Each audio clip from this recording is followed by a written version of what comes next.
ادخلي ادخلي يا جمالات. تعالي ست ابوهم عامله الجودة النوم قصر هنا قصر. الله اكبر. خشي بقى برجلك اليمين عشان ربنا يطرح فيها البركه. خشي يا حبيبتي. الله الله يا حاج، ايه الجمال ده؟ الله اكبر، دي جودة النوم بتاعتي. شكرا شكرا يا ست ابوهم، ربنا يخليكي ليا يا رب. ايوه طبعا ايوه طبعا، ده ست ابوهم دي ست الكل، ده حبيبه قلبي. كل حاجه جميله في حياتي هي اللي عاملاها لي والله. حتى جوزتني واحده اسمها جمالات. بصي يا حبيبه قلبي، هنا في حمام جوه، خشي تسبحي كيدي وغيري هدومك، وانا كمان هنزل تحت في القاع اللي تحت في حمام، هنزل اتسبح كيدي عشان ست ابوهم عامله لنا عشوه ملوك. هنتعشى النهارده وان شاء الله بكره الصبح نقضي ان شاء الله جوازني في البلد كلها، ونمشي كده ونخرج كده هنظبطك على الاخر. حاضر حاضر يا حاج حاضر. ايوه الحمام هو دي. واحده واحده يا حبيبتي هتاخدي على الدار كليه وتعرفي الاماكن كليه. ايوه خشي هيني وانا هنزل بقى. يلا. يا نهار اسود، مالك يا عم؟ ما تعيطيش معلش. يا بنتي انا يا بنتي انا يا بنتي رد عليا. هو انتوا مش بتردوا عليا ليه؟ طب انا لحقت نفسي وزريت، انتوا فضلتوا واقفين ليه اهو بلينتوا. حسبنا الله ونعم الوكيل فيكي يا دعاء، حسبنا الله ونعم الوكيل. انت اللي قلتي لنا نعمل كل ده. ما كنتش اعرف ان ابوي هيرفع علينا السلاح كده، وكمان هيموتنا كمان يا بنت. مالك يا عم مال؟ هي ست ابوهم عملت في امي ايه يا علاء؟ قوليلي ردي عليا كده. خلتنا احنا الاتنين عالجي بايد واحده بايد واحده. الاتنين مش قادره لا ده ست ابوهم طلعت قويه جوي جوي. لا انا لازم اتصرف لازم اتصرف. طلعت قويه وضربت امي وهناء بايد واحده. لا لازم اشوف خطه كبيره اخلص منهم بايد واحده برضه. سعاء نصيحه مني، روحي على بيت جوزك هتموتيني انا وامك. سيبينا هنا هيكرشونا من الدار. محدش يقدر يكرشكوا وانا موجوده على وش الدنيا. لازم يبقى في خطه كبيره هعملها ان شاء الله. انت فين يا حاجه؟ عمال ادور عليك. وبتدور عليا ليه يا شملول؟ هو انا مش خليتك تطلع مع عروستك على الجودة؟ بتدور عليا ليه؟ وهي كمان عجبتها الجودة ولا لا يا واد؟ يوه ده عجبتها قوي قوي ياما، وعماله تدعي لك كتير قوي. بقول لك ايه، انا سبتها فوق تتسبح في الحمام، وانا كمان دخلت اتسبح في الحمام جوه. بقول لك ايه، هي فينهم هنا والعيال راحوا فين؟ متهببين في الجودة بتاعتهم جوه، نايمين مقتولين جوه من الضرب اللي ضربتهولهم. اياك يحاولوا يعملوا حاجة تاني، هيكون بقى انا اللي ماسكه السلاح وضربهم في دماغهم كلهم. اطلع بقى على الجودة مع العروسي عشان ما تتكسفش اكتر من كده، وانا هطلع لك العشاء تتعشى. ماشي يا حاج، ربنا يخليكي لينا يا رب، ربنا يخليكي لينا يا حبيبتي. يا لهوي ده انا نسيت الفطير في الفرن. يا خارجة من باب الحمام وكل خدي علي خوخي. منور يا حاج. يا لهوي يابي على لهتك القشط، ربنا يخليكي ليا يا ست ابوهم، جبتي لي جمالات من كل حاجه جميل. الله اكبر. قول ما شاء الله يا حاج. قول عشان ما تحسيتش. الله اكبر عليا. خدني جنبك هنا بقى يا حاج، خدني جنبك عشان انا تعبانه قوي قوي. اخدك جنبي؟ ده انا اللي مكسوف قوي قوي. الف مبروك يا حاج، نورت الدار يا جمالات. افتحوا الباب باجي عشان جبت لكم العاشي. عقبال يا رب ما ظهرت كده ساعه ما تجيبوا الواد، وكمان كده العوازل، ويا رب كيدي يمشوا من الدار وما ياكلوش من الاكل بتاعنا. افتح بقى يا حاج افتح. اتفتح دماغك انت وهو يا رب. احنا كمان مش عايزين ناكل من الاكل بتاعنا اللي في الدار يا حاجي. ماشي لا ربنا يسليني، انا ظهري مكسور خالص يا سعاد، مش قادره خالص. يا بنت روحي شوفي امك مش بتنطق خالص. تعالي نروح المستشفى انا اروح اي حاجه مش قادره. تعالي يا حاجي، خشي كده، خشي جيبي الباب وخش. بسم الله ما شاء الله، الله اكبر. منورين يا اولاد، الله اكبر عليكم. هاتي يا ماما هاتي منازل عنك، ربنا يخليكي لينا يا رب، ربنا يخليكي لينا. تسلم ايدك يا حبيبي. انا عايزاكي ترجعي زي ما كنت قاعده، وانا كل حاجه انا اللي اعملها. حد الله زي ما انا قلت لك كده، ارجعي اقعدي جنب ابني، انا كده مبسوطه مش عايزه اي حاجه. طب ليه كده؟ انا عايزه اساعدك. ربنا يخليكي لينا يا رب.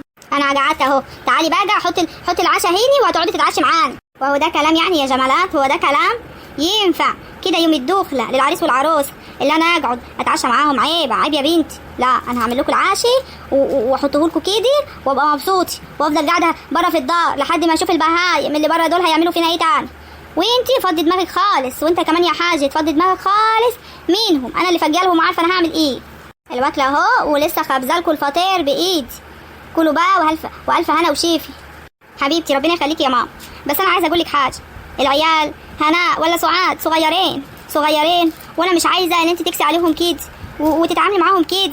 اي واحده وتخاف على ابوها، تخاف على ابوها وتغير ان هو يتجوز على امها تاني. فانا بحبهم ومش عايزاكي تتعاملي معاهم معامله فيها قسوه كده. ما تزعليش منهم، ما تزعليش منهم، ده شعور جواهم ان هم خايفين على ابوهم. شفتي ياما، هو ده اللي انا قلته لك. جمالات بتفهم. ايوه، ما تعمليش برضو عيالي بقسوه ياما، انا ازعل عليهم وهم عيال. خلاص ماشي، لو انتوا شايفين كده خلاص انا هسكت، بس بشرط وهشرطوا عليهم يتلموا ومالهمش دعوه بجمالات وما يتكلموش معاها كلمه. وبعد كده نبقى نقعد نتفق ان كل واحده هتعمل ايه في الدار، وكمان هنشوف هنعمل ايه بعد كده.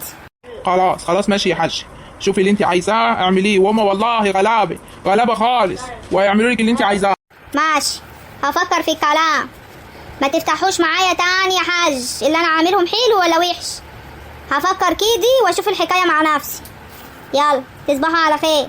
ربنا يخليكي ليا يا جمالات، اللي انت حسيتي بمشاعري تجاه عيالي، عشان انا زعلان قوي عليهم. وام هناء ست كبيره وشالتني كتير قوي، وانا مش عايزه ازعلي. لا يا حاج، انا كبيره وعارفه قوي اتجاه مشاعرك اتجاه عيالك، وهم زي ما هم عيالك هم عيالي انا كمان. ما انا كبيره برضو مش صغيري، فانا فاهمه كل حاجه. على العموم الدنيا تهدى كده اسبوع ولا 2 وهياخدوا علي وانا هاخد عليهم، وهيبقى الموضوع احسن من كده ان شاء الله. انت شايفه كده؟ ماشي ان شاء الله. هعمل اي حاجه لامي، بس يا رب ست ابوهم مش تشوفني، اصل هي جن وبتطلع من كل حته. رايحه فين يا بيت؟ بسم الله الرحمن الرحيم. يا ست ابوهم عايزه ايه؟ انت اللي عايزه ايه؟ اللي جابك هنا في القاعه جايه ناحيه الجوده بتاعت ابوكي ليه؟ انا مش رايحه ناحيه جوده ابويا ولا حاجه، انا طالعه بري عشان اروح احبس اي حاجه لامي تاكلها. على العموم انا كنت هقول لكم مفيش خبيز ولا اكل هنا في الدار. طبعا فلوس ابني وانا حره فيه، ما دام انتوا استقبلتوه كده وفتحتوه في البلد. بس ابني وصاني عليكم، وكمان جمالات وصتني عليكم، وانا كمان سبتوكم، وطبعا لازم احبوكم. ما ينفعش اللي انا اعملكم بجسوه كده. ماشي، روحي اخبزي لامك اي حاجه تاكلها. يا سلام، اما ضربت امي وضربتي هناء ساعتها ما نسيتيش ولا نسيتي ساعتها ان انت جدتنا وست كبيره، ما ينفعش تعملي معانا كده. ايوه يا حبيبتي، ما انا لازم اعمل كده. العروسه الجديده لسه اول مره تخش الدار، لا ينفع تجابيها كده انت امك واختك؟ دي هتبقى زي امك بالظبط، دي مرات ابوك، وكمان هتجيب لك الواد ده، هتجيب لك الواد يقف كده في ظهرك قدام جوزك قدام اي حد في البلد. ده ولد، لازم اجيب لكم ولد، انتوا بنات لازم اجيب لكم ولد يسندكم ويشيل اسم ابوكم كمان. هو انا كده وحشه؟ ده انا لمصلحتكم يا سعاد. محدش بالك اللي احنا متضايقين، محدش بالك اللي احنا زعلانين. ابويا الحاج عبد الله كبير البلد ربنا يخليهولنا شايل لنا اسمه واسمه ده كبير، محدش بالك اللي هو تعبنا واحنا شايلين. احنا مش حابين حد يجي يشيل جسم ابويا معانا، احنا شايلينه لوحدينا كمان.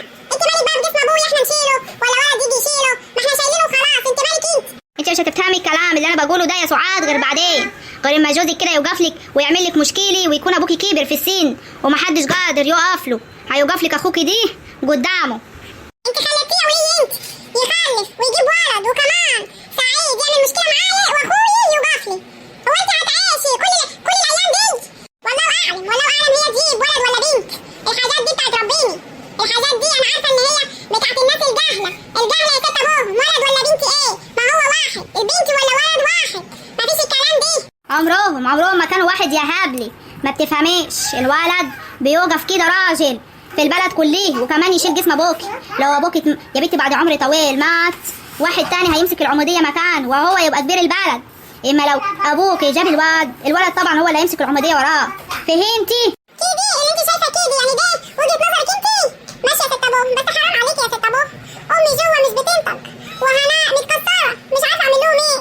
وانا مش بكلمك يا وليه انت، اعمل ايه في الناس اللي انت موتيهم جوه دول؟ بفكر يا جاموس، بفكر هنعمل ايه. بصي، روحي اخبزي لهم فطرتين وحته جبنه، وبعد كده هروح اجيب لهم الراجل اللي هنا دي اللي هو اللي بيكشف على الناس دي، هجيبه ويجي يكشف على امك كده ويشوف مالها. خلاص حاضر هروح اخبز فطرتين واجي. روحي، الهي يتحشي بدنك انت وامك واختك يا رب. جرفتونا تعبتوني، بس لازم اعملهم كده. لو مش عملت لهم كده هيعملوا مشاكل كل شويه في الدار. خلصتي يا سعاد؟ خلصتي؟ شاطره يا بيت، شاطره ولعتي على الواكل. ايوه كده. اتصلت على التمرجي عشان امي تعبانه قوي. ايوه يا حبيبتي، اتصلت على التمرجي وقلت له تعالى بسرعه عشان ام هناء تعبانه، مالك يا بنتي كده وشك تعبان كده ليه؟ مش قادرة خالص، مش عارفة، دايخة كده وتعبانة قوي قوي، مش عارفة ايه، تعبانة قوي قوي يا جدتي. لا البنت سعاد عمرها ما قالت لي يا جدتي غير لما تكون بتتكلم عن جد. مالك يا بنت وشك مخطوف؟ يا لهوي راح فين يا ولاد؟ مالك يا بنت؟ يا بنت يا سعاد مالك يا بنت وجعتي كده ليه؟ خلاص ما تزعليش، انا هخش اصالح امك. بوبي يا طاري مالك يا سعاد مالك؟ يا جماعه انا اتصلت بالتمرجي هيجي عشان يكشف على هناء وام هناء وسعاد بالمره. سلام عليكم.